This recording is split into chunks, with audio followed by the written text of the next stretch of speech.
My name is Joe Popp. In 2017, I took a tour of the 48 continental United States as a singer-songwriter on a motorcycle. This is my story.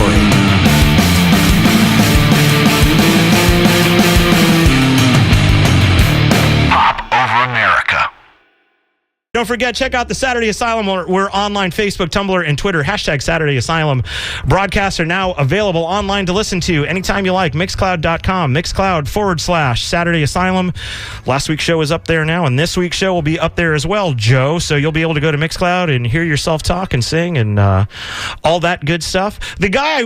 Pretty much one of my first interviews ever on WMNF way back in the day. And here we are. Let me turn your mic on. This thing on? It is. And I still haven't got much better. You still don't know how to work. You've been here 30 years. Still tripping over my words, man. Well, let's see. That was what, 1990? I am looking at, well, I've got the Dogs on Ice CD in front of me, and this was 1991.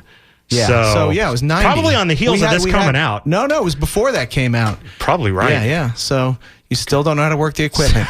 I still need your help. I'm going to send you to the AV class. I still need your help to get me through this. I'm the technical director of the recording department at City College, and you still can't work the mixing board. I'm going to send you my video links. I can't go back to New York, and I can't find a job with you. Huh? No, I would never hire you, Scott, ever. I mean, maybe to clean up the place or something. Well, you know what? I appreciate you at least coming down and saying hi.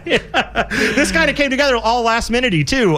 Joe is back in town. Welcome home, man. Yeah, great to be back, Scott. Great to have you. Great to have you. And you just played. Normally, of course, I try and get the bands in before they play. They're usually playing Saturday night somewhere, and I have the bands in and we talk about the show. But you just played at Microgroove about an hour ago. I called Keith out of the blue. I texted him or Facebooked him or whatever. Just like, hey, man, I'm there, and I'm playing a kid's graduation party tonight, and I was like, I want to play at a record store or something. Well, it's good to see you're still getting the good gigs, too. Yeah, that's okay. I see where this is going. All these years, and you're back in town to play a graduation party. All right, I'm gonna let it out now. All right, Scott, get ready. For those of you who don't know Joe, like you just said, Joe's a big-time New York guy now. Yeah. But years ago, he was but a humble Tampa musician. I was never humble. I was never humble, Scott. I always knew I was better than you. So. And just about everybody else. Yeah, just about everybody else. Pretty much. His band, Dogs on Ice, was pretty legendary in these parts for many years. And after Dogs on Ice, you had Joe Popp, the band you humbly named after yourself. Humbly, yeah. And that went on for several years. 2 years, yeah. Pretty much. That's it? I thought 2 years. It felt like more because we played all the time. You guys played a lot. I thought it was much longer than 2 years. I was in the band, Scott. I know the details, so don't question the talent. How are your knees, man? Every picture I see of you, it's like every jump that you made, everything you jumped off of. Like here you are on the cover of Pushing Rope in 1991, just jumping off the ground. Pretty low to the ground. I was jumping off the wall of El Pasaje Plaza. Fairly low to the ground, but there's that one picture of you jumping off a balcony or something with the guitar in your hand. I jumped off Martin's SVT Ampeg. Right. So I'd climb up. The full stack. The full stack. Yeah, and you never saw the landing pictures. I mean, thank God Stacy never released the landing pictures because I'm crumbled up on the ground like a pile. But they look good in the air, and she was always below me, so they look higher. They look great, than they really are. But it seemed like incrementally, like there was the Dogs on Ice jumps, and then there was the Joe Popp jumps, and as you got older, you jumped higher. Right. It seemed like there was a lot more air between the stage and your feet. Yeah, but a lot of these stages in Tampa were very springy. So back in the carpet, day, like State Theater, a really great stage. The old Ritz Theater, real Ritz, rickety. And yeah, I don't remember that one so much. It might have been cement. I don't know, but I don't know. Cobwebs. So Joe's back in town because there's a graduation party that needed a musician. And you've got a lot of exciting things going on. You're not just in town for your friend's child's graduation party. You're in town. Tell us all about Popp Over America. What is going on? I keep seeing it popping up on Facebook. What's the deal? Yeah, so Popp Over America started when I went cross-country on my motorcycle, and I didn't have my guitar, and I decided I wanted to do a big trip with my guitar. So this started back in 2014, and I ended up raising money, and I shot a pilot episode. So the idea is I drive around on my motorcycle with my guitar, and I book some gigs, but I also play a lot of just impromptu things. I make up a lot of songs for people, like funny songs and stuff like that. And I also eat food, so it's kind of like a combination of Bourdain and and Guy Fieri and I don't know, so all kinds of but Guy Fieri, it's all over Tampa's the Guy place. Fieri. Yeah, no, that's not me.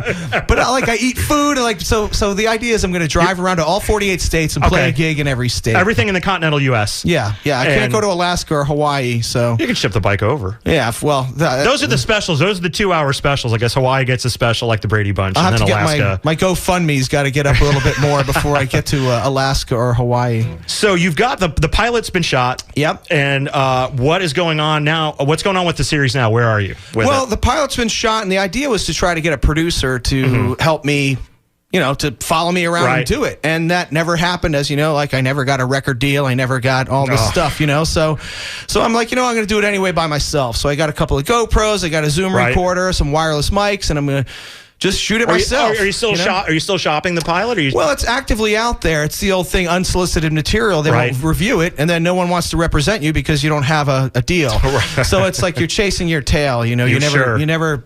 They want you to be famous before they sign you up. But it's funny when I look at, I won't mention any of the channels, but I have cable television, and there's an awful lot of crappy reality shows like yours, but with a much worse premise than what you're doing. Just really kind of bland, boring. Yeah. Same old cookie cutter stuff. I think you've got a really fascistic concept. Thanks, man. A guy on his bike and his guitar, getting in adventures, eating some food, talking to the people. Is there like a core premise? Like, is it you do a kind of history of each state, or like what state, like what is kind of representative of each state? It's actually not like that. It's really more about people. So right now I'm filming you, and I'm going to cut this together with some, fart noises or something, just to make you look stupid. But no. I don't need your help. But it's really, and I found when I shot the pilot, people are like, wow, I really like when you talk to the people. Like, I don't care about you eating the greatest hot dog. And that's kind of been done to death. Like, am I going to go to Geno's Steaks in Philly? Everyone's done it, So it's like, what am I going to bring to it? Right. So to me, it's more about this interaction, and I'm totally making it personal because I didn't get a producer. So it's like, you know what? I'm making a really cool travel log about my trip, and it's all just very personal. My family, my friends, everybody that I see around. And you're on your Ducati, correct? No, I'm on a Honda VFR 800. Okay. My Ducati I sold reluctantly, but I know you're a big Ducati guy. Yeah, Sorry, I didn't know you had to sell it. Yeah, that hurts. Reliability issues, or it was an air-cooled bike with carburetors, so dirty gas and heat is not a good combination on long distance. So I got a water-cooled bike. It's an old bike, but it's a very dependable, and it's not quite as sporty as the Ducati. It's a little more upright. So we were hard luggage too. Right. We were talking before we went on the air. I was asking Joe, like, you're doing this all on your bike. Yeah, by yourself. Yep. You're going all around the country on your motorcycle. Yep. How many? You're not on like a Goldwing, man. You're not on like some big I'm on a cruiser, sporty man, bike. You're on essentially a sport bike. How many hours are you getting out of a day on that? Because even for the youngest and most fit of us, that's a hard ride. For I used to be able to pull like 16, but now it's 8 is about my max. That's still a hard ride, man. And I prefer 4 to 6. Joe pulled up, full face helmet, leathers. Yep. Black leather jacket. And if you stepped outside today, it's pushing 100 degrees. This whole week has been brutal here. You had to be dying out there, man. Well, some of us are tougher than others, Scott. Some of us stay in our air-conditioned cocoon, while others are living life, Scott. Living our lives. Not in here in your little I'm still stuck here at WMNF. Yeah, in your ivory tower, talking down about everybody across the country. That's great, Scott. Thanks for having me. You also have the greatest guitar case I've ever seen. Was that a custom build?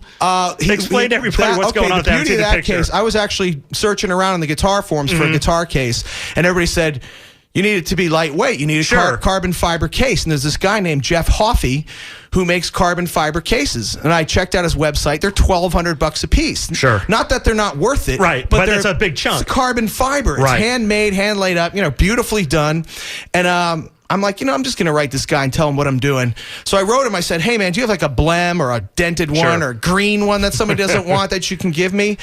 And Jeff actually was with the goodness of his heart said, I'm going to donate a case to your project. Oh, nice. And and he said, I'm going to make it white so when you're in the sun, it won't attract the heat. Smart thinking. And the thing is unbelievable. It's waterproof. I've been in the driving rain with it. I was going to say. It's been through Dublin. It's been through London, airports, ships, boats, all over the place. It attaches to the side of your bike, kind of like a saddlebag. Yeah, I used luggage hardware on the back of the case, and I use a standard mount to just clip it on there, and it's stellar. I just kind of accidentally... It looks great. I've never seen anything like that. I matched the angle of the seat, so it looks sporty, really good. You know. The picture on your Facebook page with you on the bike going around the turn looks great, man. That's a great picture. That was shot at the Tail of the Dragon, which is a famous motorcycle road that has 300 turns and 11 miles. So and a photographer that was out there shot that, and I bought the picture from him. Yeah, great picture. Really highlights the case too. So you don't have to worry about the guitar getting wet or warped. Nope. Heat's not an issue. I keep a humidifier, but like in Florida,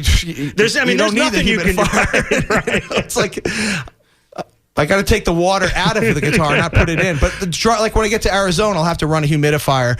And another sponsor of mine is D'Addario, and they make this really cool packet that won't leak, so you can humidify your guitar without leaking. It doesn't leak. Are you writing much new music? Are you doing music while you're on the road? Not a lot. I was hoping to do more, but man, everything is set up and tear down and driving, and this is only my first stop, and I'm already like freaking out. And I've had 4 days here, and it's like some states I'm there for a day. Right. So I'm practicing streamlining the process of setting up and playing, and I'm sure I'll get some time to write. And I do a lot of impromptu, funny, goofy songs, but I don't know that I'll ever get to sit down and record and write something, Well, I would think maybe when this trip is over, all the adventures that you're going to go through, the rain you're going to ride through, the people you're going to meet, the food you're going to eat, I'm sure that's going to be pretty inspirational. I hope so, and my idea is to edit into little short episodes. I think the pilot was too long for a lot of people, so I'm going to make how long was it? 38 minutes. Okay. 38 minutes. So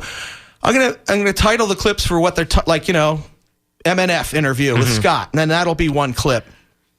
And then at the end, when that's all done, I'm gonna try to make a documentary out of it and fold that into my whole life story. Okay, sort of like 10% of nothing idea, because we always hear these stories about people that are famous, and I always wonder about the people that didn't make it, their path, that movie Anvil. I don't know if you saw that. Oh, absolutely. Absolutely. And that to me was such a fascinating story, because it's like we play with Metallica. And, it was really inspirational. Bands, and they're like Anvil, and you're like, never heard of them. I was talking with somebody, my brother-in-law, a couple of days ago, exactly about that movie, and how he said it's like my favorite music documentary of all time, because it's not about the band, it's about the journey of the band and where they were, and like they almost made it, or even if you Finding Sugarman. Did you see that one? I was very familiar with that story too, about Rodriguez. Even if you look at Big Star, a band that everybody appreciates now, but in 1973, and you look at all the things that kind of collapsed around that band to make sure that they just never they got great reviews on that record and never went anywhere with it. And he was in a hit band. He was in the box tops. And still couldn't make it. And you're like, come on, really? Rolling Stone was giving that record glowing reviews in 71, and they still couldn't sell any of those records. Just a shame.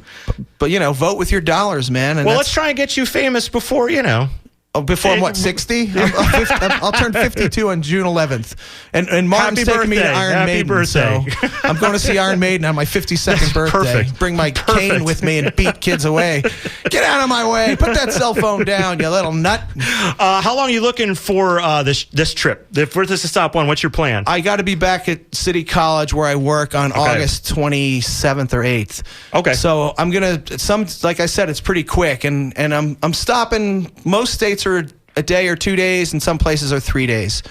It's quick. I got to say, watching you unpack everything, you're really a pretty interesting self-contained unit. Yeah, everything's zippered bags. You got a couple of GoPros, the guitar on the back. Yep. How many changes of clothes are you bringing with you? 7. 1 and 6 in the luggage, Okay. So, and I planned it where I'm going to be, the cool thing about this trip is a lot of people offered me a place to stay. I have friends all over the country, family members.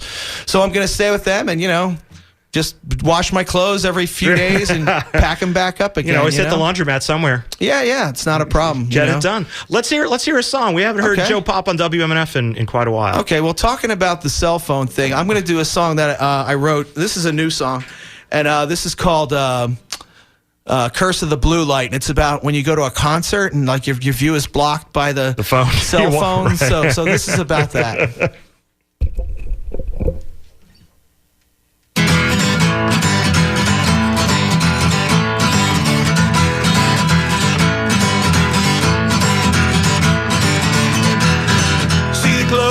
Your face, texting someone or playing games, it's no difference, it's all the same, you see. Bent forward at the neck, scroll through the daily dreck, trapped in your narcissistic heck, watch me. Look how far we've come, we've lost ourselves, machines have won. Contrast setting is too bright. Separation from humanity, we're cooked, we're done. The curse of the blue light. The curse of the blue light.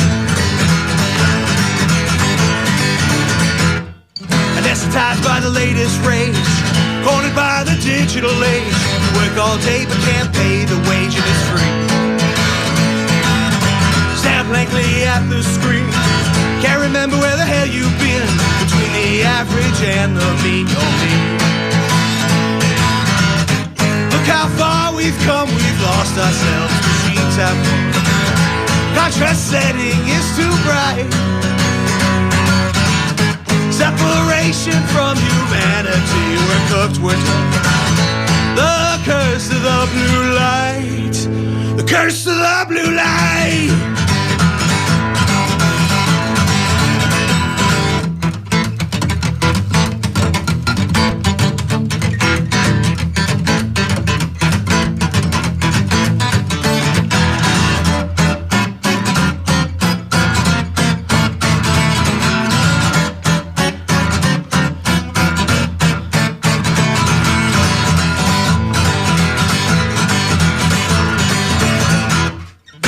Clicking in your ear, headphones muffle out the fear. Wanna teach some people to steer away. Can't concentrate over the buzz, faces turn into a blurry fuzz. I wish it was the way it was every day. Look how far we've come, we've lost ourselves, machines have won. Contrast setting is too bright. Separation from humanity, we're cooked, we're done. The curse of the blue light. The curse of the blue light.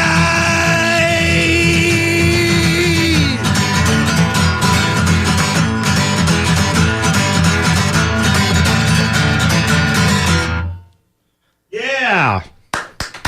Thank you, Scott. You're welcome. It's the first time you've ever clapped for me. That's not true. That's not true. Now I'm lying. I've clapped. I've thrown beer. I've done all kinds of stuff. Yeah. More of the latter.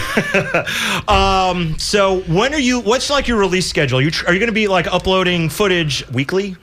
How are people going to watch the escapades of Joe? Well, what I'm doing is I'm doing a lot of Facebook Live stuff. Okay. I'm trying to edit on the road and put it up, but I just don't think it's going to happen, man. I think it takes a lot of time, man. Yeah, and even like a short little edit. Like I tried to do a little edit for my sponsor Michelin, and I messed up all these facts.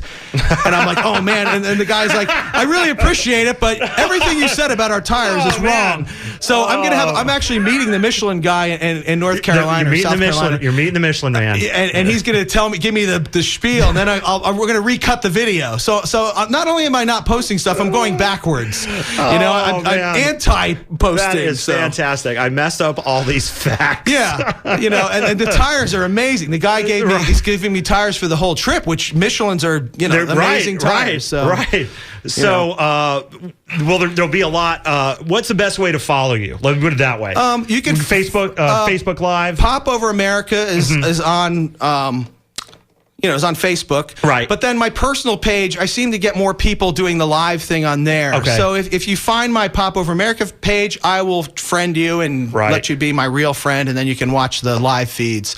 I did try doing stuff on the Popp Over America page, but it just doesn't seem to get to the top of the feed. Okay. So a lot more exposure from when you're done personal page. When you're done and you're back in New York, do you plan on kind of sitting down and taking all this footage that you're going to accumulate with the cameras and edit it, like you said earlier on, like do a documentary? Yeah, I'm going to do the individual episodes, but for right now, I'm putting it on hard drives. So we can binge watch Joe Popp. Yeah.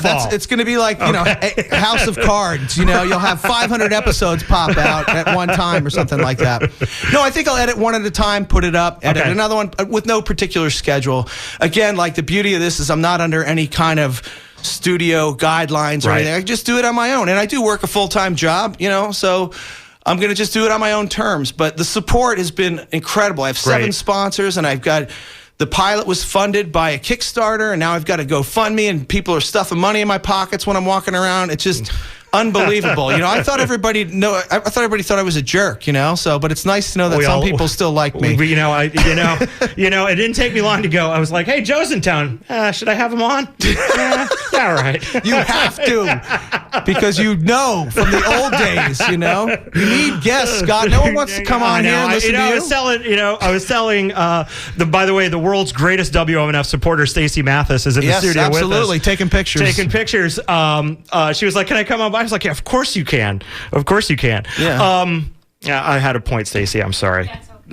Well, Stacey's been taking pictures of the Tampa music scene since 95. Is that right? Yeah, 95. And I'm always pressing her to do like a book, like a punk rock book or something about the mid to late 90s scene. I mean, between 95 and 97. Or at least a Tumblr page or something would be fantastic. We got to get her up on the technology. We got to get her teched up. She doesn't have a smartphone.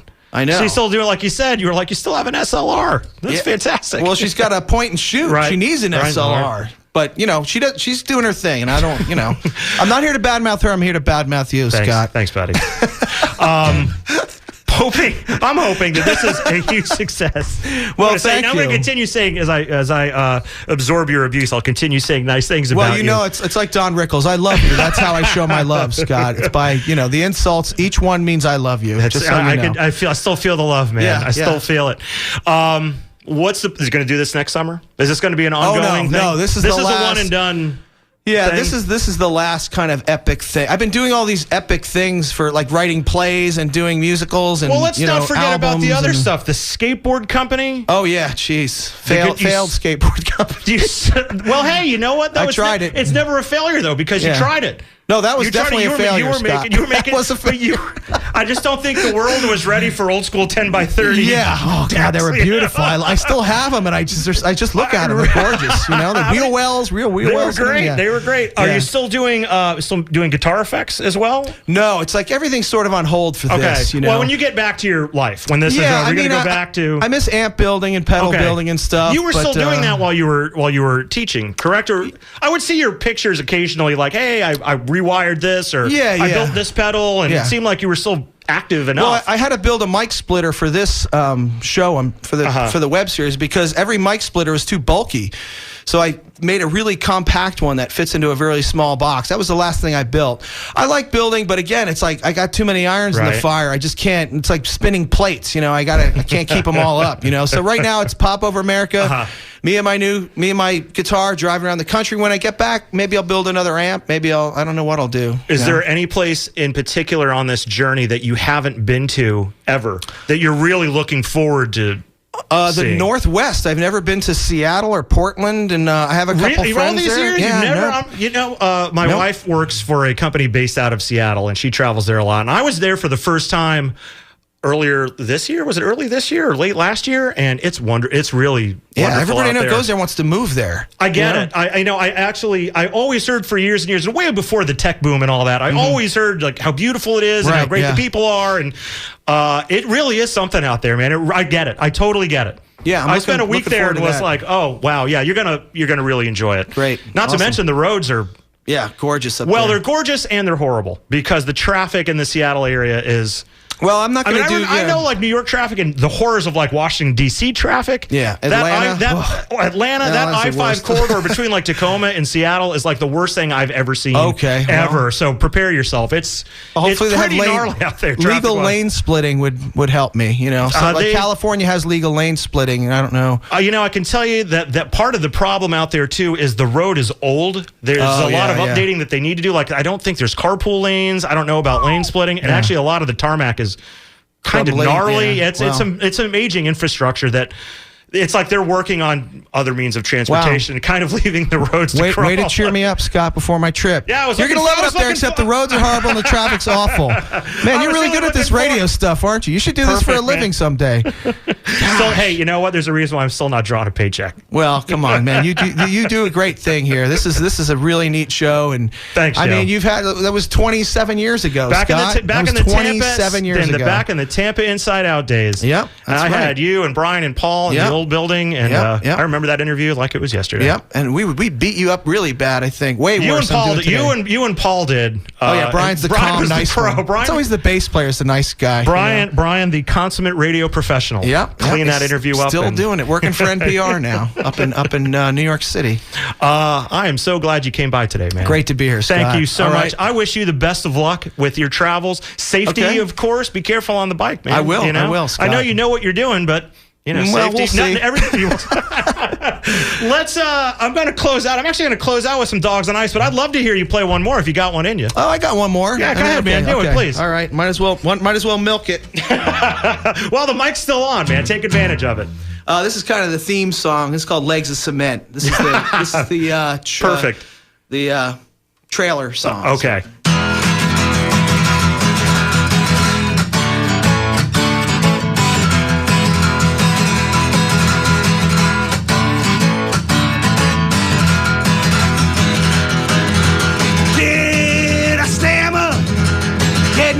Jackhammer. I'll try to explain as you try not to understand. Needless pins stabbing to my shirt. Please don't ask, no, I don't want your reprimand. Oh, cruel, slippery eels poisoning my sea, distilled one by one into potent cruelty. In this wound, every watt of energy spent. Won't somebody take these legs of cement? These legs of cement.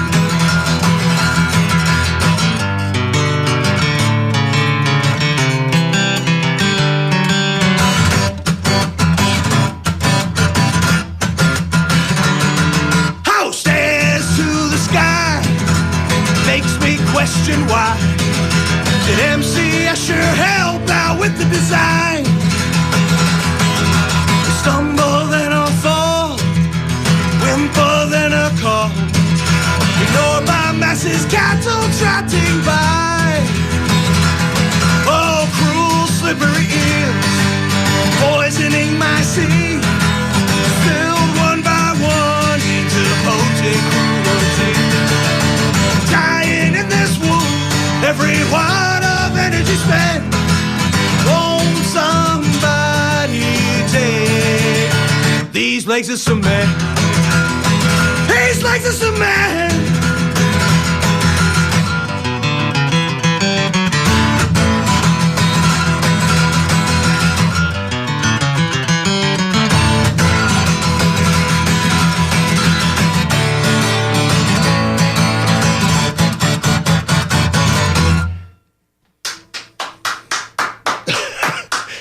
Sound of one hand clapping. I know, it's always the curse of the in-studio thing. There's two people in here. Joe, thank you so much for coming by. Where are you headed to next? What's next?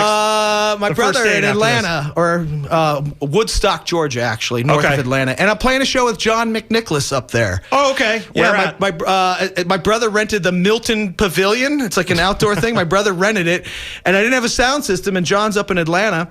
And I said, hey, man, you want to do a gig and bring your PA? And he's like, sure. And I'm like, cool, we got a gig, Milton.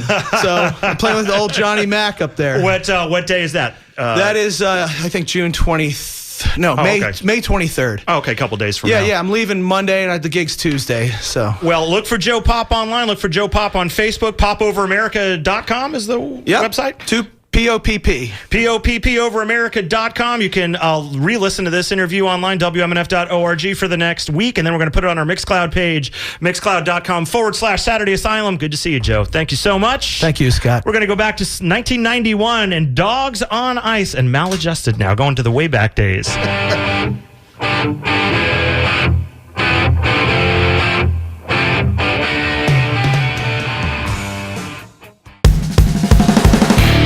Popp Over America is made possible by support from Alto Music, Arai Helmets, Corbin Motorcycle Seats, D'Addario Strings, Huffy Carbon Fiber Instrument Cases, Michelin Motorcycle Tires, Otherworld Computing, and Cena Bluetooth Motorcycle Devices. Stay tuned for the next episode of Popp Over America.